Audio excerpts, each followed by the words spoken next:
You talk about having a wingman, or we'll say a wingwoman in your life.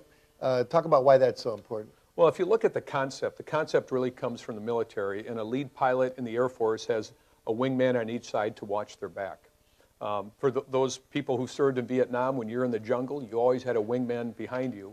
And the role of a wingman, at least in the jungle, was to identify where the sniper was and if they were going to shoot. And if they shot, and their job was to warn you, and if it was too late, you had to jump in front and take a bullet for someone.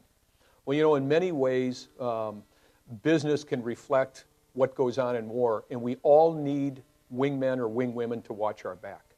And what are they? They're much like what you talk about, Jack, your accountability groups.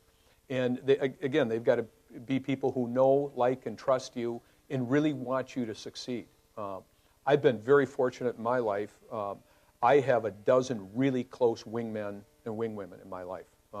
And I'm convinced that our success and failure is really based on the feedback that we get from our closest wingmen and wingwomen. What's interesting, Jack, in major corporations, they have this thing called a CEO. And a CEO reports to a group called a board of directors. And so when a CEO gets stuck and they don't know what to do, they pick up the phone and call their board of directors and say, how might I get out of this?